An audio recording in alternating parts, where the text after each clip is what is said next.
dhagaystayaal daawadayaal meel walbo aad joogtaan ku soo dhowaada warbaahinta deegaan codka geeska waa barnaamij cusub oo la magac baxay weydii qoraaga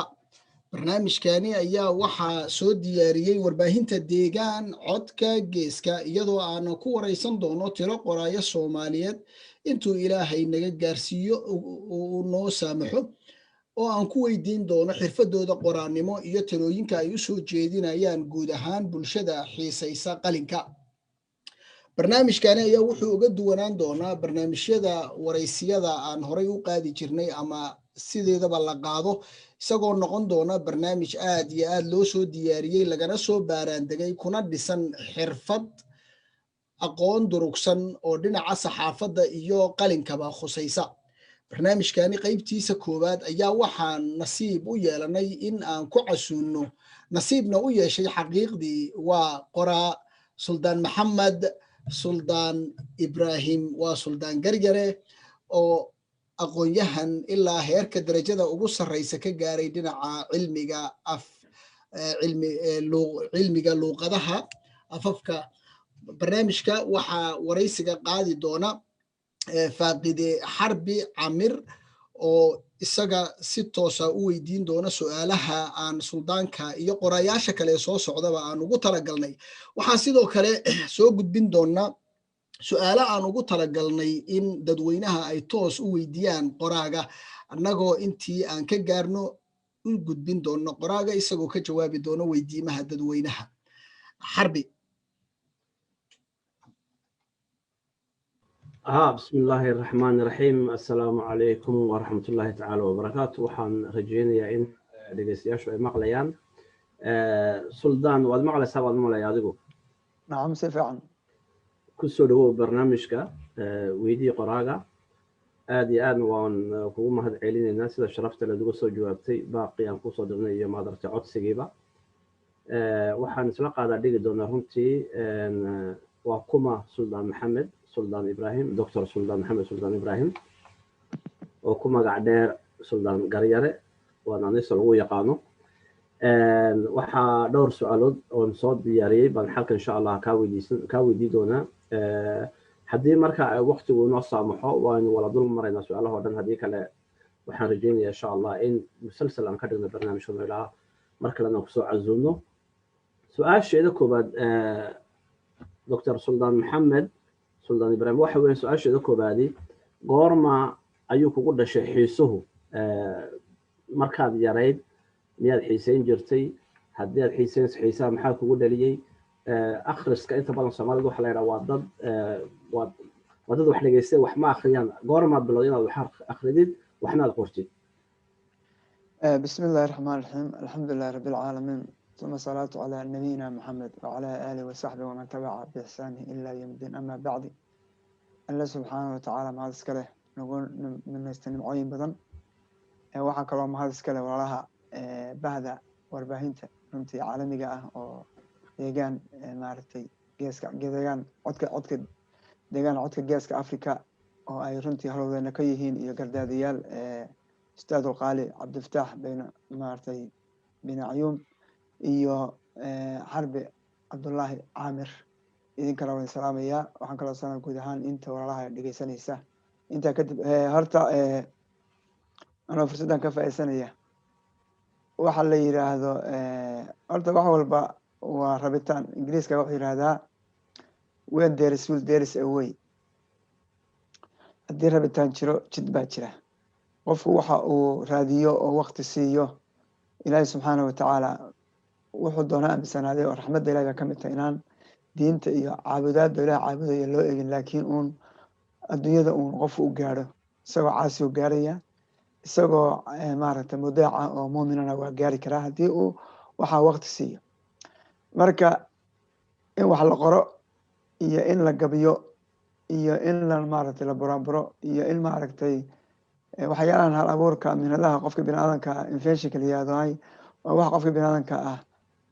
oo la dhasho baa leeyahay ama ku dhasha gadaalka ka dhasha laakiin ma aha wax la barto dadku jaacad wax barso waa la barto laakiin in qoraal la noqdo ama la noqdo maaragtay gabiya ama la noqdo maaragta saada sheegayo farsamooyinka kala duwanee bini aadamka ilaahay u sahlay maaha wax qofka maaragtay saan hadda ku xusaba maaragtay la bartay laakiin waa hidmad ama rabitaan uu qofku rabo wey runtii anigu horta yaraantaydii waxaan aada u jeclaa waxaan ahay intuu meel soo fariisto qalin hadduu haysto ama warqad feegaara laakiin waxma qori jirin oo waxaa laga yaaba warqadda inaan buuxiyo oo magacyo iyo wax ka buuxiyo oo ku feegaaro iyadoo aan la fahmi karin waxaan ku qoray oo feegaarkan jeclaa waxaa feegaarka yidhahdo warqadda meel dhigo waxaan laga yaaba inaan qalin ku buuxiyo inaan qoraan noqdana dee kuma talagelin marka hore qoraan noqo macnaygu ma ahayn laakiin inaan wax qoro waxaan bilaabay 2001 waxaana qori jiray artikalo ka sheekeynaya siyaasadda Soomaaliya ama dhacdooyin ama xagga qaybta siyaasadda maadaama ay maadadeedii political science ahayd oo dhankaas ahayd siyaasadii Soomaaliya ka jira ka qori jiray waxaa laga yaabaa inaa haddii la tiriyo ilaa 500 oo artikal inaan qoray oo warbaahinta guud ee Soomaalida macnaha shabakadahaas inaan ku soo qoray shaashadahaas laakiin muddo hadda laga joogo 9 sano waxaan filayaa 2003 ahayd ayaan bilaabay inaan dhiganihii u horeeyey oo aan hal abuur ahayn laakiin taariikh iyo dhaqan aan qoro oo kaasa igu horeeyey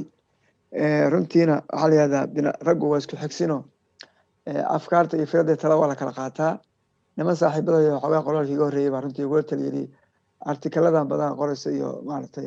qodobadan maaragtay maqaaladan waxaa ka habboon inaad maaragtay ka dhigto dhigane oo aad ka mid noqoto bahda u gargaarta ama maaragtay u helisa afka hooyo oo maaragtay aad bahda kusoo birto maadaama afkeenu u baahan yahay maaragtay in loo heliyo oo dowladda oo runtii baxnaanisa ama ilaalisa ay jirin laakiin lagu ilaalin karo in wax la qoro oo dhigaal loo sameeyo dhiganayaanna laga qoro marka raggaas ay ugu dhowaan runtii ragga qaarna London waxay joogaan Stockholm qaarna waxay jiraan dalkii oo waxaan ka xus karaa ustaad Yusuf Xaaji Cabdullaahi Xasan iyo Maxamed Xirsi Guule Samata Cabdi Bashiir niyaas Dr. Saciid Cali Shilo aan ku ogay Soomaaliya Garowe marka rag caynkaas marka iyagu qoraalka iga horeeyeen marka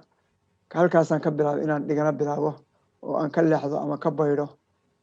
dhigaaladii dhaadheeraa weli artikada waan qoraa laakiin hadda waqti badan laakiin hadda waxaan waqti siiyaa un inaan dhigana buuxa qoro xajmi kasta iyo mug kasta ha yeeshe aad baad u mahadsan tahay warbixinta aad naga siisay qaybta taariikhda buuggii ugu horeeyey ee la odhan karo buuggan waa buug marka artikelada laga yimaado saad sheegtay intaas artikel baad qortay ilaa maasha Allah 500 artikel oo siyaasadda ku wajahnaadaan buuggii ugu horeeyey goormaad soo saartay maxaase kugu dhalay fikirka buuggii horeeyey hadda imika iska tusay meesha waxaa la yidhahdaa waa buuggaas waxaa la yidhahdaa naanis magac ma aha dhinaca kale u rog xagga kale noogu rogo si magacda waxaan sheegaya sorry waa raalli hada naanis magac ma aha baa la yidhahdaa magaca waxaa bixiyay Yuusuf Xasan Xaaji Yuusuf waa buuggii horeeyey waan soo saaro oo taariikh ku xusan tahay 2013 buu ahaa waxa weeyaan waa buug ka kooban 125 page waxaa leeyahay 130 page buuggani wuxuu ka sheekeynayaa sida magacaad ka artaanba in naanaystu ayaan magacayn laakiin Soomaalidu naanaysta ay aad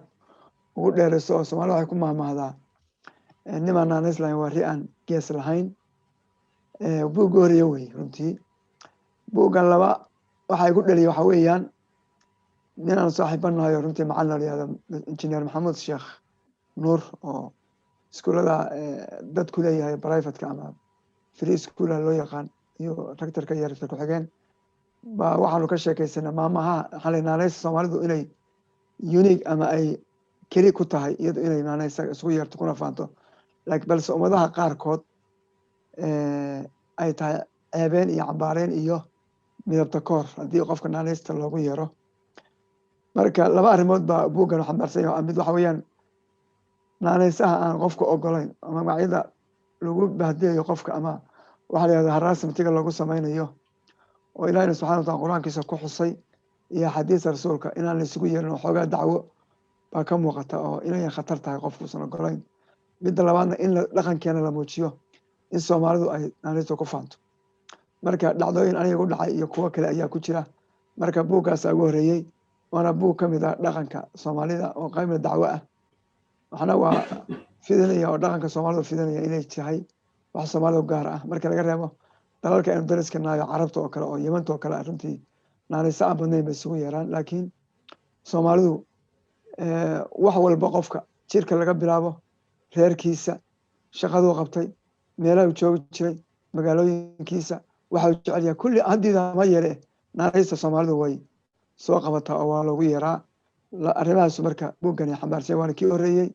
halkaas taariikhda ku artaa 2013 dhacdooyinka aad ku xustay meesha wax ma ka xasuusataa ma taaban kartaa waxaa ka mid ah aniga mid ugu dhacday 22 ayaa waxaa nala geeyey inta nala ka kaxay magaalada tuulo la yiraahdo Xalin oo u dhaxaysa Garow iyo Talax marka caruur baanu ciyaarnaa marka caruur gariirahaasan ka xanaaqaa marka ina walaashay baa marka ina nala ciyaarto xoogaa dalkan joogto laakiin ugu xigay oo caruurtu ilaa 8 jir 9 jirka 10 jirka waxba ma kala soo ragid gabdhaha hablihi walba wada ciyaaraan marka waxay tii maxaad walaashay u dagaalameysaa magaca aabeen reerkeena waa la yiraahdaa gabadhii waan la sii dagaalamay hadhow aan aabbe u dhimo aabe saasaa dhacdaan aabe wuxuu yidhi aabe waa nina kale inoo yaqaan reerkeen reer Suudaan gariya marka ha ka xanaaqin marka waa inaad ogolaataa waa dhacday ugu dhacday dhacdooyin kale ku xus waxaa ka mid ah oo ninka injineerka Maxamuud ii sheegay magaalada Saba ayaa aroos ka dhacay marka arooskii oo socda baa nin wuxuu ku yidhi bidaarow koobka biyaha koobka dhibaan biyo ku cabbe aduu labadii ninka markaa bidaar leh waa nin bidaar leh waana Ethiopian ma garan karo qoomiyadu yahay marka bidaartii uu ka xanaaqay labadina waa dagaalamay meeshii ahayd xafladii arooska iyo farxadda buuq iyo dagaal iyo waxan bay isu bedeshay ana inaguna waa ku faanina iyaguna maartay waa ka dagaalameen dalka Ingiriiska hadda kor waxa nin ciyaaraha fudud Olympic waxa la yiraahdo in lagaga qaaday inuu wax ka sheegay dadka maartay lugaha ama curyamiinta oo yiri waxay saa u noqdeen dhibaatooyin geysteen marka waxaad malaysaa bini'aadamka kale oo aan waliba qaarkood muslim ahayn inay diidan yihiin dhalacaynta iyo ceebeynta jirka bini'aadamka la ceebeynayo Ilaahay subxaanahu wa tacaala ugu talagalay laakiin inagu aynu isugu yeerno oo ku faano oo xubnaha jirka aad ninka isha cawal baynu dhahnaa jiiska ama lugay baynu dhahnaa ama langare gacanay ama guri marka waxaad malaysaa inayan wanaagsaneyn xubin kasta oo jirka ah laga bilaabo timaha ilaa ciribtana Soomaalidu naanays ba u yeeshay inta ka muuqato Ilaahay subxaanahu wa tacaala u yeelay marka intaasaan ka xasuus karaa laakiin dhacdooyin badan baa ku jira ما شاء الله وحا أن حتى أنت قدرة يا إنك قربها مركل يمدي رنتي لسواق حيل سليبي ضد بدن بأن نيستو دي مجا حكر دقي أو ورقة حتى أقول قرينه أو هبل الشيء أي ورقة دي بيقول قرتها مجا هانا مجا نيستا مجا بدن يسكب بالشبع أوكي وحن ونصيص عنا إن شاء الله سؤال الله بعد أن سدحنا بينك ويدي واحد هاي adigu siad u aragtaa qoraannimadu amba adigaba ma xirfad bay kula tahay iyo mihnad mise waa hiwaayad waa waxa waqti qofku isku dhaafiyo xiiseeyo oo markuu fursad haysto u qoro mise wax qofku ku shaqaysto oo uu suuq geeyo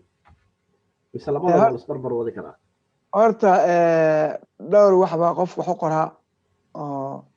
nin la jiray Orwell nin yada macnaha ninka qoray buuggan beerta xayawaanka si fiican animal maartay kingdomka wuxuu leeyahay 4 nooc baa qofka bini'aadamka wax u qoraa markuu qorayo kuma xirna deegaanku joogo iyo midabkiisa iyo diintiisa laakiin magaca guud qoraanimo inuu qorayo author walow cali professor cali Ahmed Jimcaale usna u 6 ka dhigay ustaadkeena qaaliga oo salaamaya insha Allah qalbigu dhaysan doona casharkan marka waxa kamid ah horta qaab ganacsi waa loo qoraa wax oo dad bay shaqo u tahay qaab afkaar gudbin iyo mabaadi in laga tagana waa loo qoraa qofku waxa la buugu waxa uu xambaarsan yahay ama macno leeyahay mabaadida ama etikiska iyo akhlaaqiyadka qiyamka qofka qoray boona xambaarsan yahay waxbuu gudbinayaa taariikh in qofka ka harto oo sooyaal oo qofka kaarna oo magac reeb waxa la yiraahdaa qofka wax qoray ee dhintay ma dhiman laakiin ruuxii baa baxday laakiin magaciisa weli caalamka hadduu wax fiican qorayna waa laga faa'idaystaa ajar buu kale hadduu wax xun qorayna isagana dee dhanka kale unbay noqonaysa taana waa la yihahdaa in qofku caan noqdo oo uu noqdo famous ama charismatic na waa loo qora marka way kala duwan tahay laasin qofku wax qorayaana waxbuu rabaa inuu soo bandhigo oo qofku markuu wax qoro waxaa laga yaabaa inuu cabursanaa oo wixii ka buuxay maaragtay uu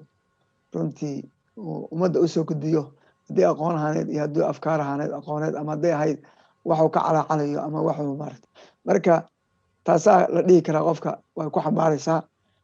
qofkuna qoraa iskama noqdo laakiin uun wax sababaa jira nin la yihahdo professor mucho oo maraykana laakiin asalkii jaban ahayo waana weliya waana professor qaybtan maaragtay waktiga iyo physics waxaankaas wuxuu leeyahay bini aadamku wuxuu leeyahay ama noolahoo dhanba waxaa 5 dareeme 5 sense ama 5 xawaasa mid lixaad baa waxaa jira dadku ay wada lahayn dadku leeyihin dadka waxaa ka mid ah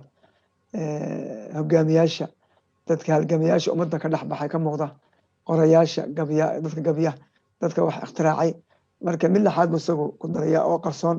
inkastoo qoladan xisaabaadka iyo hadda waayaan dambe ay dheheen miisaanka qofka maxaa laga balansiga iyadana inay tahay maaragtay dareen lixaad marka isku soo daro kolley qofku waxa ummadda markaa dheryaha weye ama wax gubaya oo jirkiisi kasoo saarayo oo maaragtay qashin saar ahaan ugu saarayo weye oo amana ha noqoto cara haysa ha noqoto wuxuu la gubanayo firada ha noqoto aqoon ku jirto gudbinayo midka waxaa la yihahdaa ingiriiska wuxuu yihahdaa markii laga hadlayo education is not a knowledge but it is action waxbarashadu maaha inaad aqoon yeelto keli laakiin waa inay kaa muuqataa ficil leedahay oo fal leedahay oo qofka waxuu bartay wuu yaqaan laakiin waa inay ka muuqataa taasina way xambaaraysaa in dad badan ay ku xambaarto way keenaysa dad badan inay ku xambaarto ama u jiido inay wax qoraan oo ay soo gudbiyaan waxay barteen laakiin iyagu ayan un ku ekaan oo ummadda uga faa'iideeyaan waxaan iloobay runtii inaan ku weydiiyo markii waxaan ku weydiiyey buuggaagii ugu horreeyey laakiin guud ahaan imse buug baad bartay maanta haddii aad tiradooda hayso maasha allah buugaag badan runtii aniga xitaa qaar baad igu deeqday imse buug baad bartay maanta maxaas kuu qorshaysa waxa buuga hadda banaanka yaala oo bulshadu ay ka faa'iidaystay waxa weeyaan 8 anigu qoray oo aan anigu taaliifkooda lahaa iyo 2 aan turjumay imikana 3 baan gacanta ku hay marka adigu waxay isku noqonayaan 13 buug 13 kuwa aad turjuntay waxaad ka turjuntay carabi mise ingiriis oo Soomaali u turjuntay mise Soomaali baad ka turjuntay kuwa aan turjumay Soomaali isaga Soomaali turjumay waxa weeyaan waa waxa kamid tarbiyanta nafta raxmatullaahi maartay imaamu ibn al-Jawzi ayaa runtii kitaabkiisa qaybta liyaado tarbiyanta nafta maaragtay التربية النفسية إن نفط التربية أو لغة تربية رنتي دين تسلم قف نفسي سكات كامل هاي قف نفسه حكمية رنتي بوك ديجانا قيمة كتاب كاس ده عربي إنجليزي لبض بها لكن أنا سومال ترجمي وحكى له بوك دوان صوب حيو لي رادو بس هصدي عرفت هلا بصدي إنجليزي كا وأنا كنت ترجمي قبل لو نشري جيت البيل oo ahayd masiibooyinka soo maray dalalka islaamka oo la dagaalamay dowladda Cusmaaniyada qarni ka hor iyo wiilada Saa'id oo iyadu maaragtay la dagaalantay mashaayikhtii carabta xukumayna soo saartay qaybo kamid ah sida Ciraaq oo kale al-Hijaaz marka iyadana buugaas taariikhdii dhibaatada u geystay islaamka iyo sida islaamkii uga hor keentay khaliifadii Cusmaaniyada ayay ka sheekeynaysaa ay hayna qof runtii dumar oo ugu awood badneyd maartay xilligaas asalkeedana ay ahayd runtii yuhud oo markaad magaceeda akhriso magac Imraaniya ku jira marka kaasna waa jira dhawaan soo baxaya waa labada buugan turjumay laakiin buugtan qoray waxaa kamid ah buugga 2 midab leh runtii oo isna ka sheekeynaya xogaa waana ka afgabaadsaday oo xogaa laba wajiile iyo munaafiq iyo xogaa asluubta kuma fiicna laakiin in la midabeeyo qofka Soomaalidu ay laba midableyntaas u badan tahay inta aan Soomaali ka bartay marka aad waxaa kaa dhex gala marka adigu aad qoraysid waxaad moodaa inaad ka duulaysid guud ahaan dhaqanka iyo diinta iyo maaragtay leena faray baad moodaa inaad ka duulaysid oo de wixii iskama qortid uune waxaad rabtaa inaad ku salaysid dhaqankii soomaaliga diinta islaamka si fiican ma u fahmay ha waa caynkaas waxa weye sababta waxa weeyaan wuxuu ka hadlayaa dhaqankeenii soomaaligu laba midab baa laga yaabaa inuu arrin walba ka arko waana jecel yahay haddana waa caayayaa oo waa ku dhaqmayaa marka buugga qofkii akhriyon baa runtii fahmi karaa nuxurka guud laakiin waa lamidaleebta soomaalida waxaan kaloo kusoo qaaday ilaa 5 mawduuc oo ka hadlaya diinta saynu aragno dowladnimada maxaynu aragnaa magaalada soo aragnaa qurbaha markaynu weji baynu ku weji kalena waa laba weji baynu ku joognaayo maalba awrta inoo raran mana tegayno waana caaya dadka oo caaya dadkana waa soo gelayna marka waxaad malaysaa in waxaan aan diidayno haddana aynu ku dhaqmayno marka halkaas uu tilmaamaya buuggaas insha allah waa buuggii waxaan filaya 3aad buu ahaa oo aan soo saaro kii labaad wuxuu ahaa halkan aan ku hayaasna waa runtii waa dabacaad soo baxday waxaa la yihahdaa iimihii gumaysigu kaga tegay adduunyada buuggan waxaa igu dhaliyey waxaan dhigan jiray bachelarka ama shahaada kooda ingiriiska markaan dhiganayay jaamacadda Southampton ku taalla ee Stockholm koonfurteeda ku taalla ayaa waxaan dhigan jiray koor la yihahdo postgraduate authorska oo ah master colonial oo maaragtay post colonial wadamadii la gumaystay kadib raggii wax qoray maxay fidiyeen maxay ummadda u qoreen inaga nuuldiin baa kamid rag la mid ah suugaantii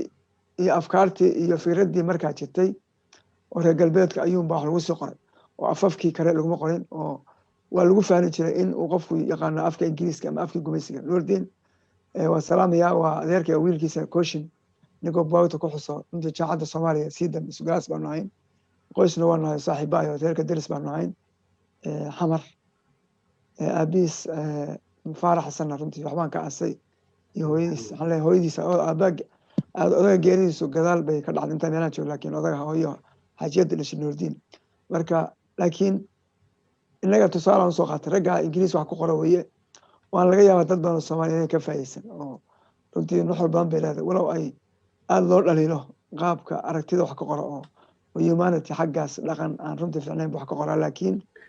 ma dhaqanka fiicnayn wax ka qoro mise ereyada uu isticmaalayaba ayaad moodaa in wax badan marada ka qaadayaan oo sidii Soomaalidu ay ugu tala gashay uma qore ee hoogaa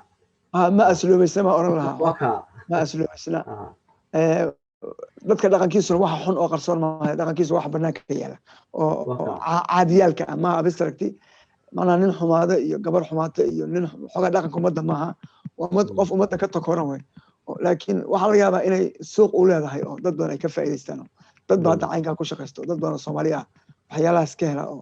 waxaa laga yaabaa media laftigeedu qaybta aan wanaagsaneyn oo tani inay suuq yeesho iyo maaragtay popularity laakiin wax wanaagsan ayaan helin marka nooc ma ganacsi baa ku jira isagana cadeeya inuu waxaan ganacsi ku jiro kaar ama madaafdiir fidinay si fiican marka ereyga la isticmaalayo waa muhiim hay ereygu macnaa termiska ama erey bixintu waa muhiim macnaha marka erey bixinta haddii marka aynu ku joogno waxaa jira buug la yidhaha diiwaanka ereyada aqoonta siyaasadda maxaad noo sheegi kartaa oo waxaad moodaa in mabaadi'dan aad ka warramaysid dad badan oo horey maarata mabaadi'da dadkii curiyey ahaa qayb ka mid a ayaad xaggan kaga hadlaysaa oo mabaadi'da laftigooda turjumaysaa qayb oo maaragtay marka ereyadan maslada siyaasiyiinta Soomaalida meel walba oo ay joogaan amba Soomaaliya ha joogaan ama dhinaca Itoobiya dhinaca Jabuuti ha joogaan way isticmaali karaan buugan wax badan u faa'iideeya buugan waa run horta dhowr shir oo Soomaalidu la ka qayb galay kii cartaa ka mid ahaa oo maxaakiimtii baan ka mid ahay oo tan la shaqeeyay oo wixii ka dambeeyay waa ka baxay oo waxba kuma darsan oo aragtiyo qaar baan ku diiday marka maadaama ay maadadan tahay maadadeydii oo aan ka gaaray heerka tilmaamaysay oo ugu dambeeya waxaan jeclaysaba in la helo kayd maaragtay erey bixinta Soomaalida ama termiskan aqoonta siyaasadda oo runtii dad badan oo bartay maadadan baan af Soomaali u helin ama arday badan oo barato oo afka Ingiriis ku barata ayaan hadda Soomaali u helin laakiin hadda wixii ka dambeeya runtii way ka faa'iideysan doonaan manaha the first waa laga yaabaa dad iga dambeeyo maadada iga dambeeya ama maadada iga fara dhudhuuban inay runtii wax ku daraan oo ay sii horumariyaan oo ay daabacado kale ama editions cusub ay ku daraan laakiin inuu bilow yahay waa bug u horeeyey oo runtii maadada ka hadlaya waxaana kula talin lahaa qof kasta oo maadooyinka barta waa jira rag badan oo caafimaadka turjumay rag badan oo hadda dhaqaalaha turjumay xisaabta waa arkay marka aad waxaan u talin lahaa maadada kala duwan maadooyin kala duwan runtii iyo aqoonta guud aqoonta bini'aadamku waa ka dhaxlay islaamku wuxuu dhaxlay aqoontii romaanka iyo qoraan iyo markii culimada islaamka turjuma ka dhaxlay innaga reer galbeedku hadda aqoonta haystaan waa aqoontii kitabada islaamka qurduba iyo undulus iyo maaragtay ay sham iyo ay ka heleen turkiga iyo maaragtay meelihii islaamku soo gaar yurub marka aqoonta waa la kala dhaxlaa mabaadida way waxa shaqaynaya laakiin aqoonta waa la kala dhaxlaa iyo wixii aan tabnayn oo aan negative hayn oo tognaan leh ama positivity ijaabiyaadka waa la kala dhaxlaa oo waa la kala qaataa laakiin caqiidada waytaan loo baahnayn in la taabto ama laga hadlo laakiin wixii kale ilaahi subxaana watacaala wuu inoo fasaxlay shu-uun adduunyada ah ama arrimaha adduunyadu way noo furan yihin marka waa laga faa'idaystaa waana la kala dhaxlaa ilbaxnimo badan baan islaamku dhaxlay isagana midka tiibu hormariyo mid badan baa laga dhaxlay oo aan la inkirsanayn inkastoo hadda caalamku hadda wax walba arkiifiya banaanka lasoo dhigo ay la qirsan yahayo runtii laga sameeyey maaragtay brograamo badan iyo barnaamijyo badan laga sameeyey marka kaana saasaan ku talagalay oo waa buugga caynkaas oo ilaa 300 page oo weyn runtii waxaan kaloo halkan ku hayaa buugga la yihahdo sooyaalkii qorista far soomaalida dad badan ba ay wada yiri suldan amay meeshaas xoogaa ay far soomaaliga ahaan lahayd bay yiraahdo moogta marka naxw ahaan baan dhow sharxaya maanta laga faa'iisto meel badan oo ku sharxay laftiga isweydiyo su'aasha waa taasaan u keenay waa dareen igu jira weeye inaan kaga faa'iisto fursadan waxa weeyaan ereyga far waa magac waa far waa garanaysaa haddii marka aynu ka dhigno qodob wuxuu noqonayaa farka noqon mayo waa farta soomaali waa afkii weeye ama luqadii haddii marka aynu sidaa ka dhigno qodob gelino ama wax la yaqaano soomaaliga buu ahaan laha laakiin markii la isku daro oo far soomaalidu ay isku dheganto hal magac noqoto waxaa qodob ka qaadanaya xarafka hore magaca hore oo farta ah marka wuxuu noqon lahaa afsoomaalihaan far soomaalita buu ahaan lahaa maadaama fartu ay ta qaadanayso laakiin afkeenna waxaa ku jira dhowr xaraf oo ta'da iyo ka'da iyo ma'da oo waxa weeyaan haddii ay ka hormaraan iyaga shaqal a iyo e iyo i iyo way isbedelaya oo meeshii miimkana nuun buu noqonayaa ta'diina da' bay noqonaysaa ka'diina hadda wuxuu noqon lahaa soomaalika farta laakiin haddii ay laysku daro waxay noqon lahayd far soomaalita bay ahaan lahayd marka waxay noqotay far soomaalida da' bay u dambe sababtoo ah ta'dii baa isbedeshay afkeenu ma soo qaban karo ta ogaa qof carab la baa lagu malaynaya marka waa dhawaaqa luqadaha ama waxa la fanatikiska ayaana codka qawaacidda iyo xeerarka iyo garaamarka sameeya marka taasaan wuu sheegay marka waxayaan markay isku dhegan tahay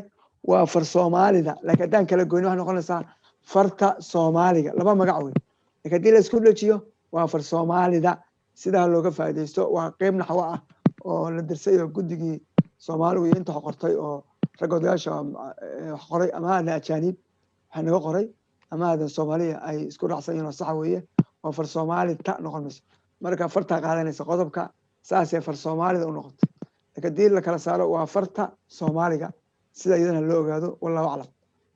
aad baad u mahadsan tahay cabdifataax baa halkan runtii wuxuu leeyahay qadar yaroo heesa inoogu tuura oo dhaqanka iyo maxay ahayd halka cilmiga ah iyo af soomaaliga laakiin waxaan rabaa inta aanan isaga fursad siin waxaad moodaa maasha allah adigu oo takhasuskaagu yahay qaybta siyaasadda bal haddana mawduucyo badan oo kala duwan aad maaragtay baaritaan ku samaysay khaas ahaan halka dhaqanka iyo afka soomaaliga waxaan rabaa in oo soo noqdo qaybta buuggan diiwaanka maslada xitaa maanta waxaa jira wadamo kale waxaa joogan shisheeye oo qurbo ah dad badan baa ku nool dadkaas inta badan xusbiyo kala duwan bay u codeeyaan laakiin dad badan inaga naga mid ah habeen ku jirnay waxaad moodaa mabaadiida ayaa iskaga keen darsan waxaad moodaa inaad wax badan aad xaggan shaacisay oo kala caddaysay buuqan oo waxa la yidhaha imika sudish wuxuu yidhaha let svenska wixii buu yareeyaa u khafiifiyaa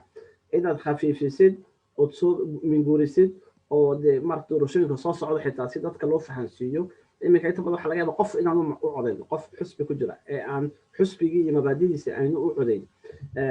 fursadaas ma jirtaa oo soo yarayn kartaa anu buugga hadde siyaasi maahay laakiin waxaan bartay siyaasaddaan bartay marka buuggana waa cilmi marka inuu qofku siyaasi noqdo iyo in siyaasadda la barto culum siyaasiya ama political science waa laba maado siyaasi waxaa noqon karaa nin makhaayad haysta askari baa noqon kara dalawal baa noqon kara maaha inuu cilmigan bartay caalamka markii la baaray ragga yurub oo kale soo maray nimanka hadde nidaam ka jiro oo waxooda aaminsan oo doorasho iyo codayn iyo maaragtay bedela ku yimaadaa waa la tirin karaa inta qof maadadan baratay oo madax noqotay laakiin goolwadayn iyo kaadiriin iyo waxaynu oran jirnay bay badanaa ku xiran tahay qof waa inuu soo loobi soo galaa soo qayliyaa meelaha maarata inaga kacaankii baa inooga horreeya kaadiriinimada laakiin tani waa aqoontii wey marka qofka tan bartay wuxuu la tali u noqonayaa ama talooyin siinaya qofka siyaasadda ku jira siyaasiga ama xagga day noqoto xagga arrimaha dibadda diblomaasiyadda way ku qoran tahay qaybta waxaa la yihahda peace building state building waxaa la yihahda dhisidoodaha peace negotiatorska mediatorska dhexaadiyaasha diplomatic issues waxaa la yihahdo arrimaha diblomaasiyadda iyo xiriirka wanaagga dowladaha ka dhexeeya oo islaamku bilaabayo ka horba inkastoo diblomaasiyadda hadda iyo siyaasaddaba magac taban la yiri oo munaafiqnimo iyo khiyaano iyo been laga dhigay laakiin waa afcaasha qofku sameyn laakiin siyaasaddu ma ahayn oo asaasa siyaasa siyuusaba hayada waxay in la hogaamiyo oo la hogaamiyo waxaan kaloo ka ilaaway turjumaadda hadda buugta aan turjumo waxaa ka mid ah kitaabka la yihahdo kitaab asiyaasha sharciya oo ibnu taymiya qoray oo ka sheekeyn siyaasadda islaamku noocay tahay qolo suudaan joogto arday oo jacaad dhigta waxay dheheen sultan kitaabkan loo turjumo maadaama kan turjuntay kaasna dhinac u turjumo oo bal waxaad ka fahamtay iyo siyaasadda guud iyo taa islaamku wixii ay siidan iyo wixii bal iyagan isagana gacantan ku hay insha allah waan rajeynaya inuu sanad kadib soo baxo bugaagta aan gacanta ku waday kamid tahay oo taasaan ku xasuustay waxaan kaloo iminka turjumaa aristotle waxaa la yihahda politics ama dowladnimada ama siyaasadda oo runtii isaguna runtii macno qaybaha dowladda macno badan xambaarsan oo la doonayo qofkii dowladnimada barlamada inuu doonayo maadiga ah inuu barto waxaan kaloo gacanta kitaab la yihahdo maarata taariikhdii sooyaalkii faraacinada oo la yihahdo sheekh Diop oo Senegal uu isna leeyahay faraacintu inay yihiin dadka yimid geeska Afrika waa ku siin codka Cabdifataax baan ku wareejinayaa qadar yar insha Allah nafisa ah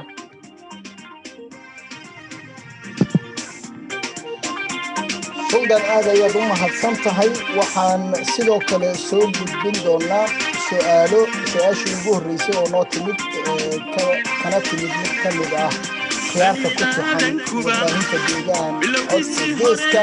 aadna u fugeysay barnaamijkan weydii qoraaga intaanan gelin su-aasha ugu horreyso aan ku nasana heestii waxbarasho iyo fanaankii sayid khaliifa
Ballantin wa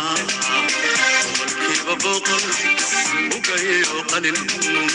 أكبر التمام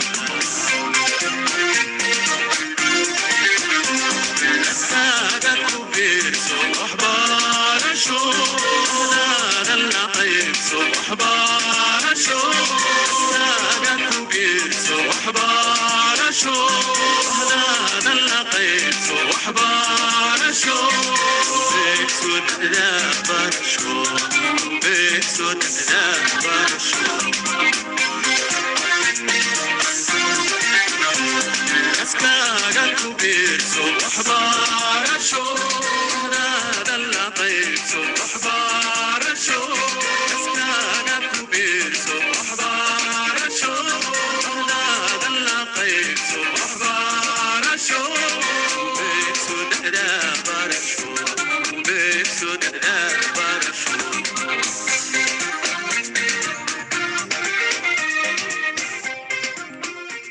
ballanteenu waa buugga iyo qalinka in lagu baratamaa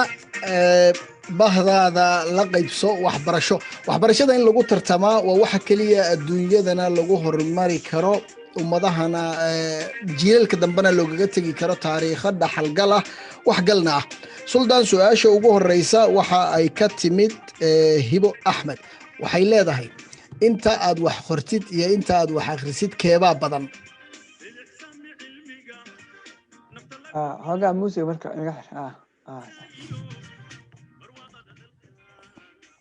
بسم الله الرحمن الرحيم هيبة سؤال دو آد بانو فرحسنا إن برنامج كنا يلا قيب قاعدته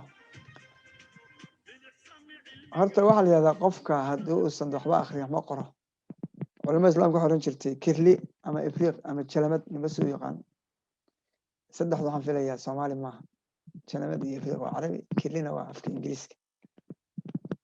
أنا قد شاه ما ينكرن شرمي وسقبنا أصل كأني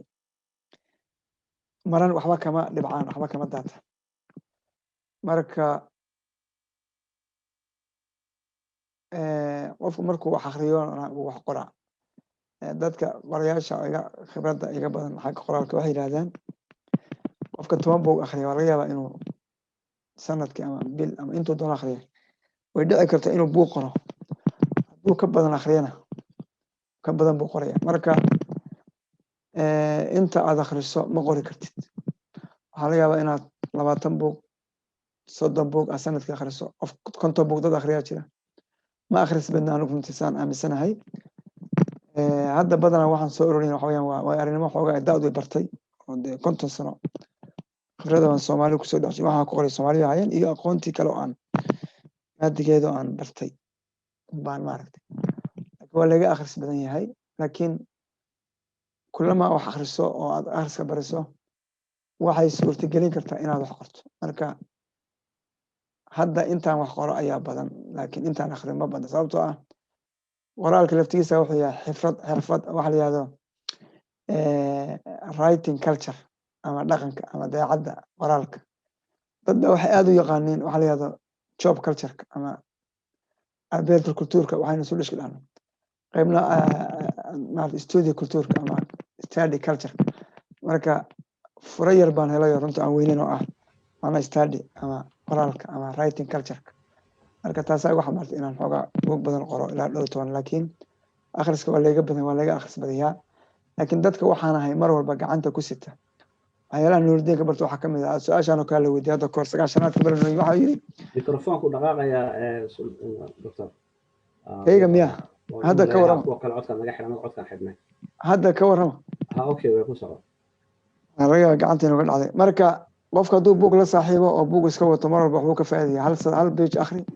دور صدر اخري اما مارته حرف مارته اري دور معنى اما كلمه اما سنتنس اخري كل واحد كفايديس مركا انه قف بوق اسك قاطو نوع دون اما قران كتاب قران كهذا اما مارته مادي هذا اما صومالي هذا افكو فهمي مركا كفهمي aad bay u anfacaysaa marka akhriska hadda waxa la yiraahdaa aragtida ah inaan Soomaalidu wax qorin waa beenowday oo runtii warkaas war xumo lagu noqday laakiin wali waxaan beenoobin oo loo baahan in la beenaysiiyo oo been laga dhigo Soomaalidu wax ma akhriso marka waxaan ku go'aamin lahaa dhalinyarada ama dadka Soomaalida jecel inay noqoto wax qorto oo fira soo gudbiso inay aad wax u akhriyaan baan runtii ku gaabin lahaa marka intaasaan jeclay inaan su-aashii haddii aan asiibay haddaan wax ka dhinayn aan kaga jawaabo aad baad u mahadsan tahay su-aasha labaad waad ka jawaabtay oo ahayd maxaad dhalinyarada xiisaynaysa qalinka ku dhiirigelin lahayd su-aasha ugu dambaysa buuggaagii ugu horreeyey muddo intee la eg alow maqlaya okay buuggaagii ugu horreeyey muddo intee la eg ayaad ku qortay ilaa meeqa bilood meeqa sana ayuu qaatay su-aashaas ayaa ugu dambaysa ka bacdina waxaan ku celinayaa stuudiyaha dhinaca kale Xarbi oo noo dhammaystiri doono su-aalaha muddo intee la eg ayuu kugu qaatay buuggaagii ugu horreeyey waxaan u malaynaya horta buuggaas wuxuu ahaa naanisaha soomaalida oo runtii wax maskaxdayda ka buuxa bay ahaayeen waxaan filayaa buuggaasi 7 bilood buu qaatay sidaan jeclaa sanad ma gaadhin saasaan jeclaa Xarbi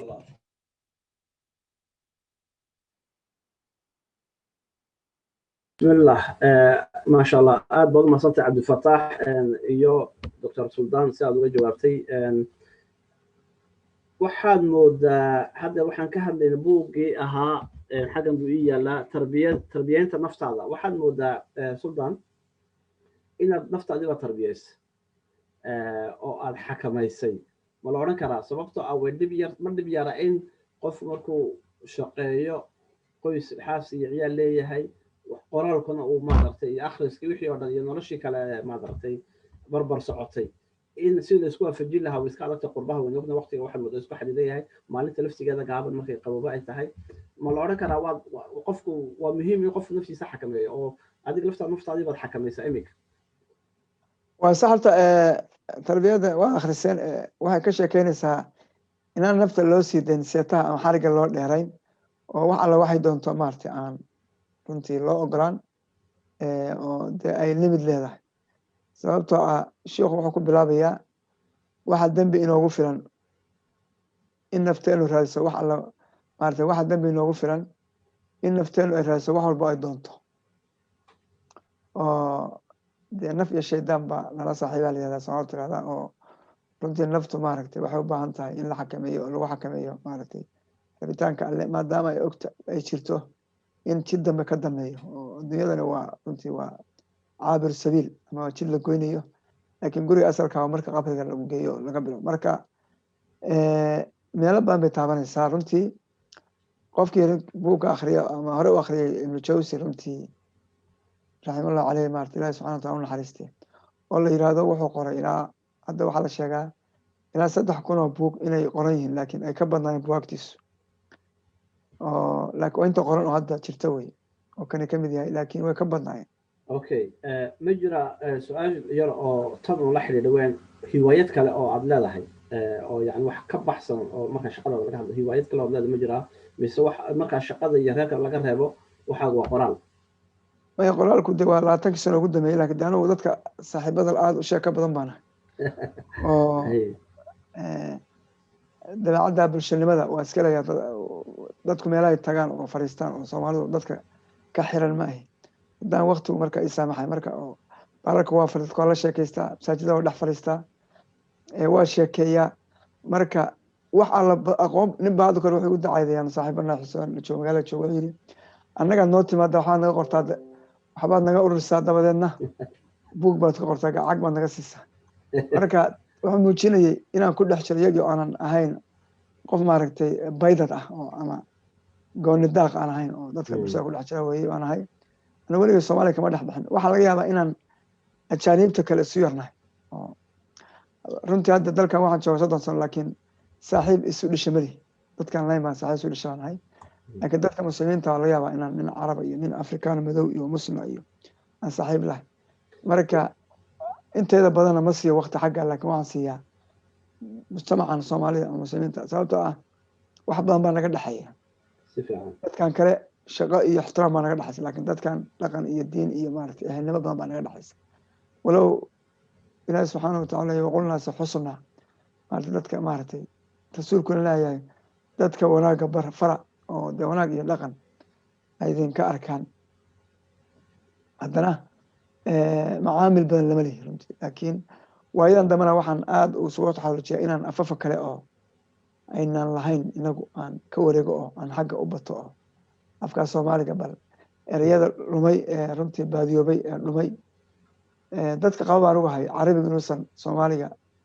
carabi inuu afkeeni yahay af ahaana qoomiyad ahaana waa isu dhownahay oo dee waxaan falnahay hemitic semitic isaga cimraaniga iyo amxaariga iyo dee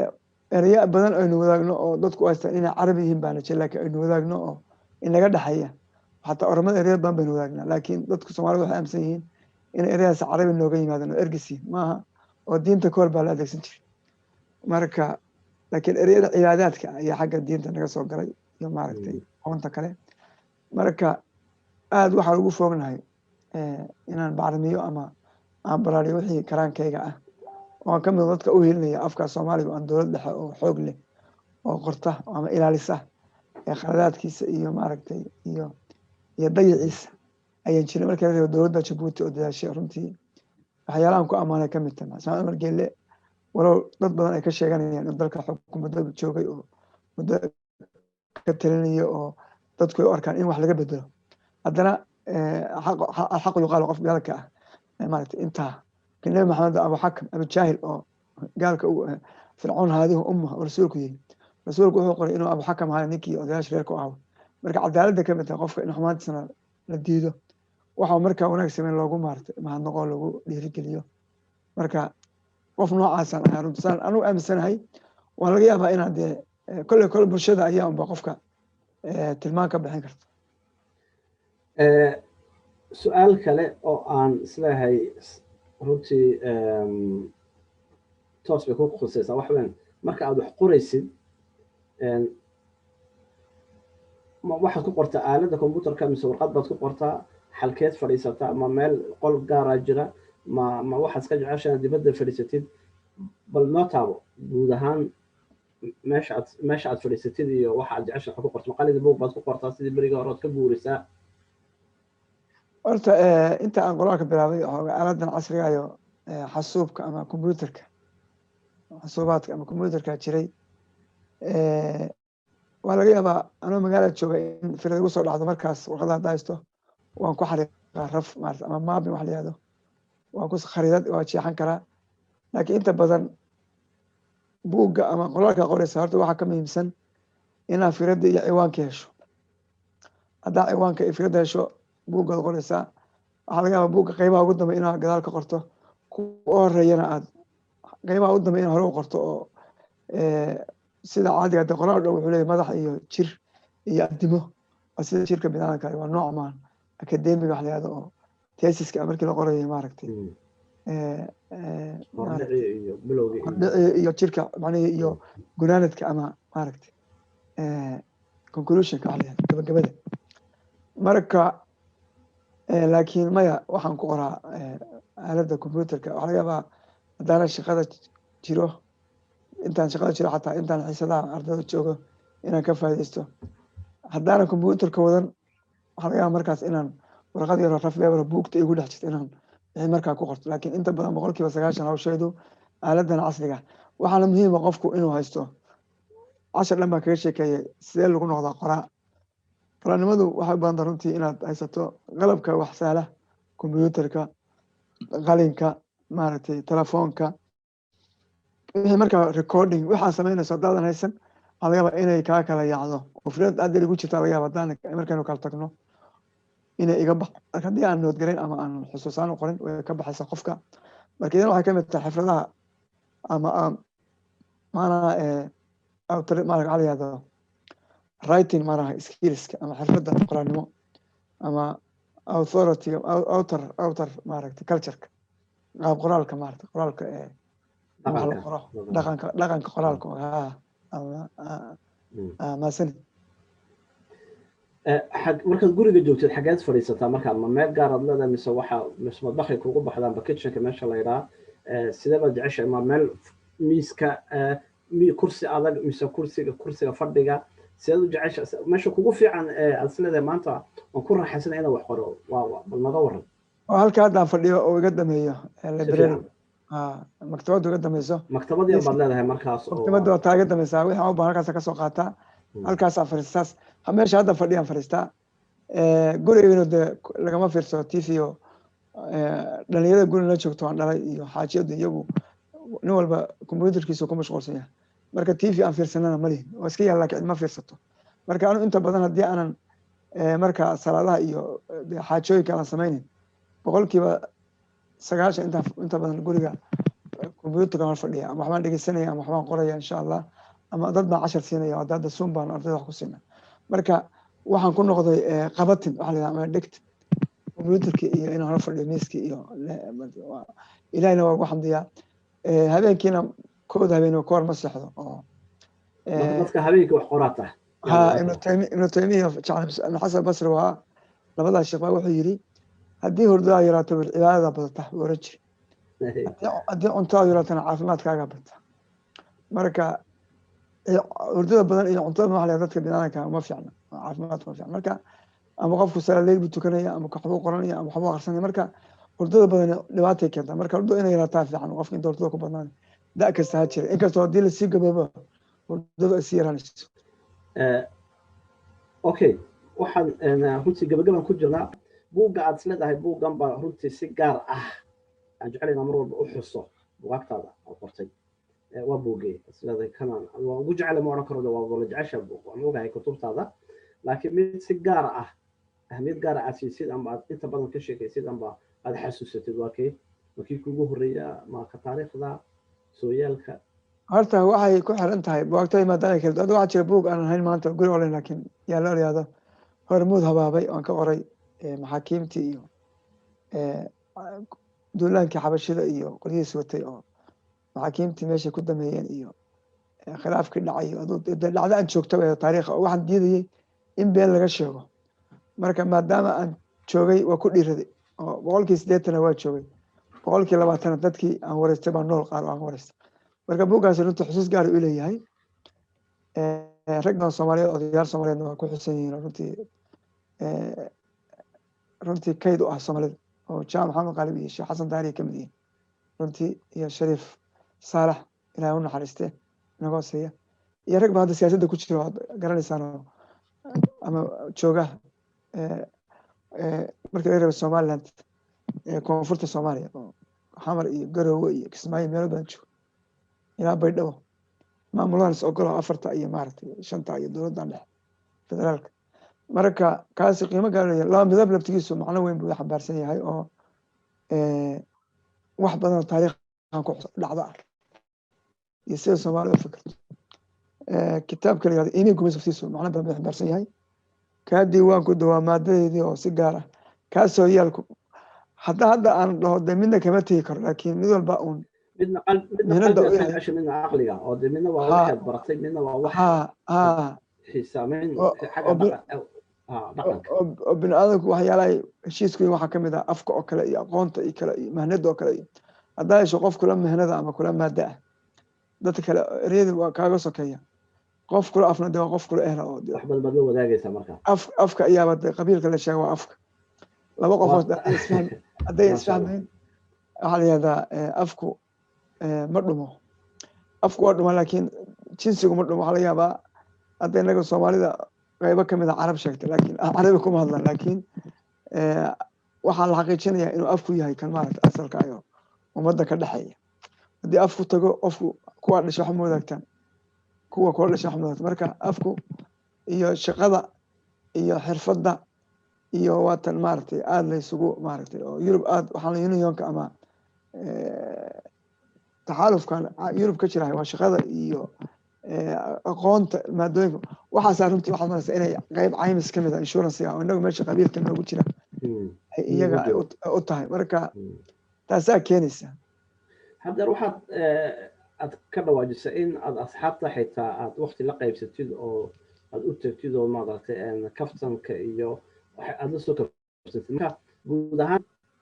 garabdaarka ama inspirationka fikradaha kala duwan marka iyaga laga yimaado meelaha xageed ka hesha ama akhriska badan la TV-ga ka hesha inkastoo tira TV ma lihi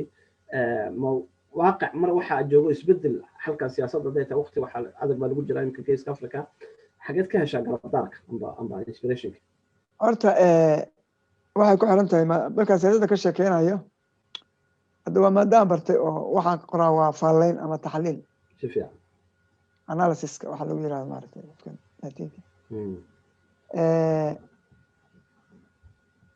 laftigeeda waxay u baahan tahay marka pillars ama tirar ama maaragtay ilo ama xog la adeegsado dad baa waxay haystaan in siyaasadda la faaleeya inay iska tahay waxa la iska sheego haddaan qofku dhacdooyin ama tusaalooyin ama wax dhacay uusan ku salayna waa dhinac buu maraya oo marka wax faaleynayso ama taxliilinayso waa inaad aqoon si dhakhtarku uu qofka intuu u wareysto uu yirahdo maxaad haysaa xagee laga hayaa marka wuxuu dawadii buu qoraya laakiin qofku wareysanaya markaad siyaasad taxliilinaysana waa inaad dhacdooyin iyo tusaalooyin iyo wax aad aqoon u leedahay iyo xerar waa inaad raacaysaa maaha in qofku iska sheego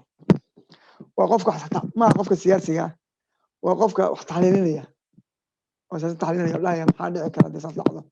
saas oo kale cilmu qayb cindalaa laakiin qaabka haddii la arko qaabkaasaa dhacayo dabaganaysa maadadeeni weyn adiga wataynu anfielka mar waa bilownay adaa faransiiska iga horreeyay waagi hore waan xasuusaa maalintaad usoo baxday adaa wagootayaan hawshii wadna watay intaa iyaynaan ku ekaysinayno maasha allah master of philosophiga intayna PhD ga qaadan insha allah horta gabagabadii baan iminka ku jirnaa hore waxaan u xusay in aanad lagu arkin qof runtii ka ganacsada bugaagtaada laakiin ma jira midaas leedahay kani waan iib geeyey amba suuqa runtii kana ugu maadart aada u gadmay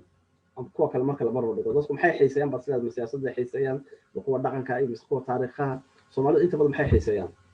horta anigu buug weliga ma daabicino badanaa kambaniyo dad soomaali leeyihin baa daabaca anigu waqtigun baan geliyaa lacagina igama soo gasho wax lacaga oo hadda aan sheegi karaa iga soo galay waxaan umay nin baa maalin wuxuu isiiyey 5,000 euro 500 euro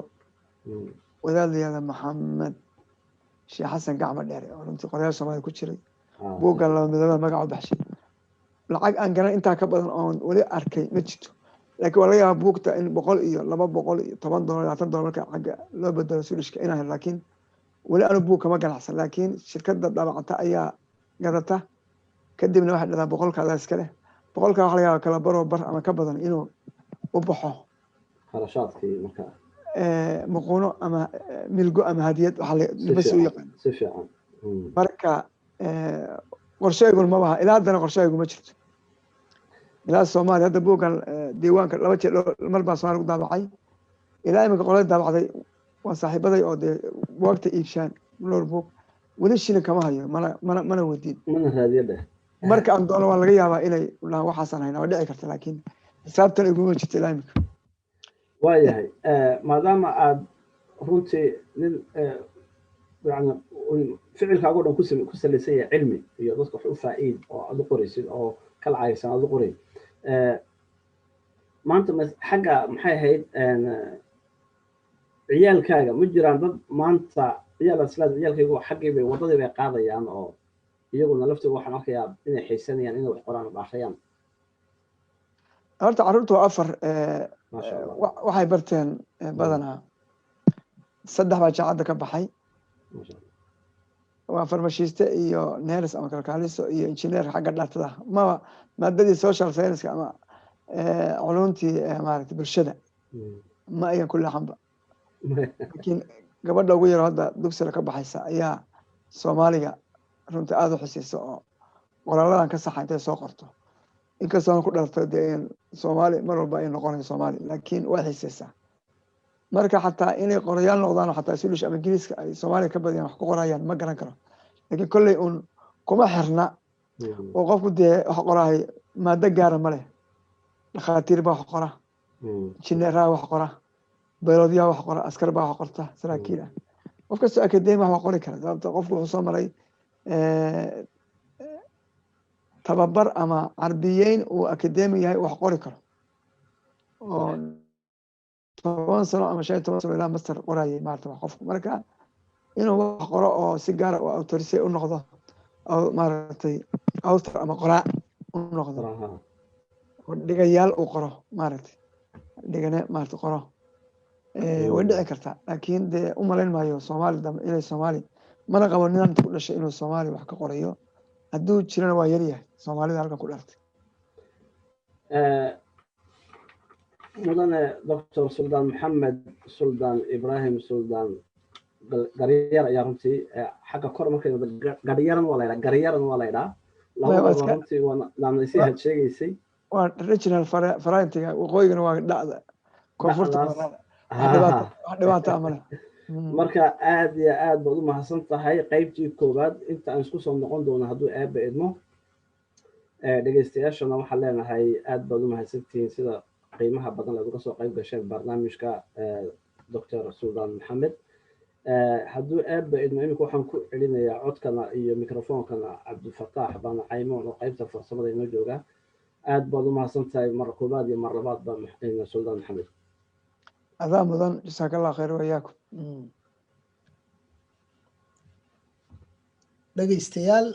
daawadayaal dhammaantiin akhyaarta ku tixan warbaahinta deegaan codka geeska waxaa intaasi nooga eg barnaamijka weydii qoraaga qaybtiisa koowaad ama tixanaha qaybtiisa koowaad ee ugu horeeyey ee maanta intaana mid kale dib hawada ugu kulmi doono waxaan idinkaga tegaynaa intaasi iyo nabadgelyo iyo heestii alif la kardhabay alif la hoos dhabay alif la goday intaanan horay u gudbinna heesta waxaan ugu dambayn su'aal weydiinayaa suldaan maxaad uga tegaysaa dhegaystayaasha warbaahinta deegaan ee codka geeska bismillah horta dee ma teedin sida iga muuqataan dee aqoon waa su'aal dheer oo runtii 20 sano ku dhow ama ka badanba Soomaali waxaa tirahdaa nin la waansho wehel ma aha u malaynaa in idinka dawaana u baahantiin hawsha idinkaa wada wax hadda ka hadlayna wayo deeris way hawsha idinkaa rabe idinkaana wada qof walba ma rabi karo cidi idima dirin laakiin dhaqanka Soomaalida waxaa ku jira markii reerku abaarta ka soo doogo oo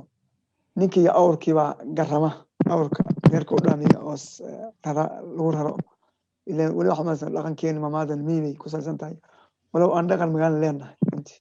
وأن كذي كان لقن بيرنا عن لنا كان كله ما يسكن عن لنا كسر بانتاي لكن لقن كلنا قريبا كي جيل شراها تاسبان بدنا حوق حاجة الله صاره دوضب بدنا ولا غفر عن تاس ninka qalinka ku hormarayaan isleenahay ها سيا قريب مقتاح ninka جيل شراها qalinka noogu marka waxba ma inoo qoray haddana imigi miiga in aan qariib ku maqlo miirami ma noqon magaalo ku dhashay laakiin waa leegay marka reer magaal baa laakiin waxaan ku qasbanaa inaan ku maamaarto ama soo qaato murtida taalamiga wala imika eesayna iyo dhaqankeena iyo maansidan wali waxa martay looga meelo joogna in xaggaas la tilmaamayo marka ninkii wuxuu leeyahay awrkiisii markuu soo reerkii soo dogay oo gugii ama dayrti daaday hawl kama daala wali waa hogadii ana hogadu waa kulka kaliish xilliga hadda maarso iyo xilliga soo dhaaf marka waxa weeyaan wali hogaan ku jirnaa reerku ma degine ha is dhigan wey marka idinka waxaan leeyahay hawl kama daalayo wali waa hogadii halkaa kasii wada mahmaa fiican maasha allah aad iyo aad ayaad u mahadsan tahay suldaan waa inuu mar kale iyo barnaamijyo kale badan oo xiiso leh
Thank you.